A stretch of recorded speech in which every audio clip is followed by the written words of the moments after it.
Hello, PLCs. Welcome to the 2021-2022 academic year. Very nice to meet you, and glad that a lot of you are slowly but surely trickling back onto campus and into the Lead Center.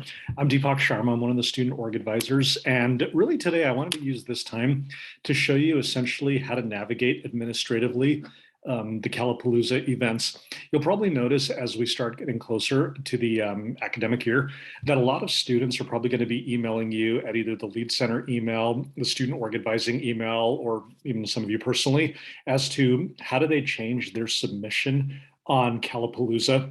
So what I'm going to do is I'm going to walk you through a little bit of a tutorial about what it looks like to the students, student organizations, student representatives, Cal Greeks, student government, as well as for all of you as to ways that you might be able to help somebody if they have to ask for a change in their submission. So without further ado, here we go. I'm going to do a little bit of a screen share.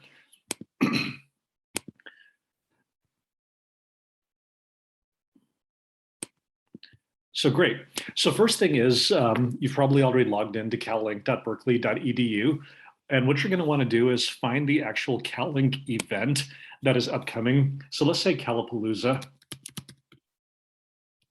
Calapalooza Fall 2021 virtual. So let's say the first one was September 7th, which is in fact the first one. I'm going to show you a little bit of a way how you will be able to change this.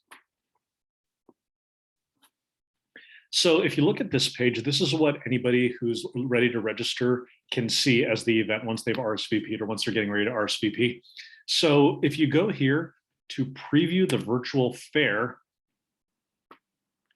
this is essentially what it looks like for students that have already applied. So for example, just to pick the first two because they're alphabetical, A Better Way has submitted a 200-character description about themselves, and they have a Meet Online link whereby if a student were to click on this Meet Online link, it'll take them to a Zoom or Hangout room where somebody is waiting to meet them essentially.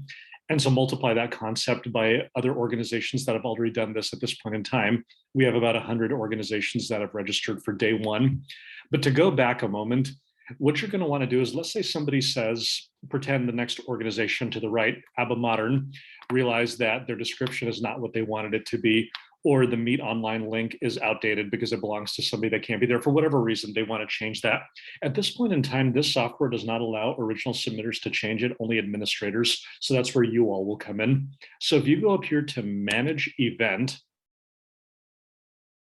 this is where you can get a little behind the scenes.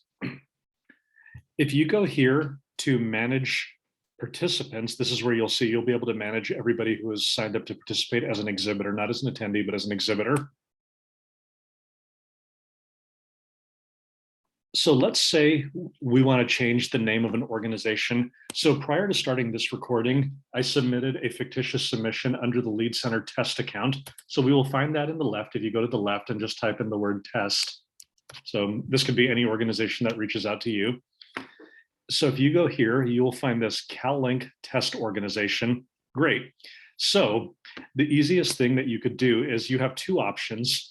You could edit the participant. So pretend that a student from CalLink test organization reached out to you and said, hi PLCs, hi Lead Center, I would like to change my description.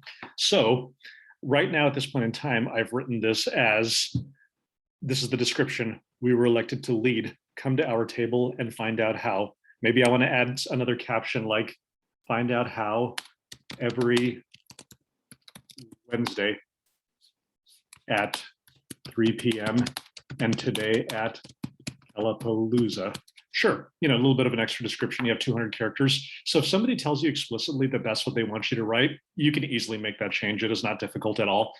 And at the same time, if somebody says they decided that they want to change their Zoom link, that's possible. So for example, for this one, that Zoom link that you're seeing there is mine, Deepak Sharma's personal room. Maybe I want to change it to a more generic one. So if the student sends you the new Zoom link that they would like for you to include, you can do that. So I will show you a moment just to indulge you a little bit. Go to meetings. And if I wanted to add, let's say this very event that we are talking about right now. So actually, we'll do another one. Since I'm currently on this one, I can't edit this one. If I wanted to use this one, which is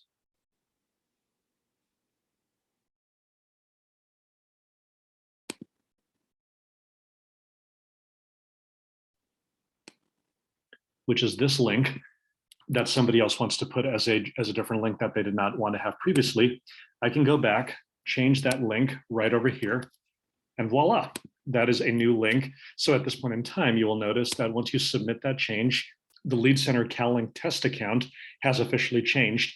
And that is something that students are probably going to be reaching out to you if they give you explicit information as to what they want changed. So that honestly will take you less than a minute or two, but that is something that you can do. However, on the flip side, supposing if somebody sends you an email saying that they're not sure what they want their page to look like, they're uncertain about their description, they're uncertain about the Zoom link, and it's totally understandable. Then in that case, what you can simply do is the following: find their page again, CalLink.test.org, and if you were to click on the right arrow, there's an option to either edit participant or delete. Feel free to delete their submission, that's fine. You can delete them, obviously no hard feelings, because then that puts the ownership and responsibility back on the student that reached out to you saying, we made a mistake and we need your help in essentially trying to correct that. So that's fine, that's on them. So now what you would need to do is to actually go back and find them once more and re-invite them. So what you will find here is back to the same place where it says virtual fair participating organizations. What you're going to want to do is find the CalLink test organization again.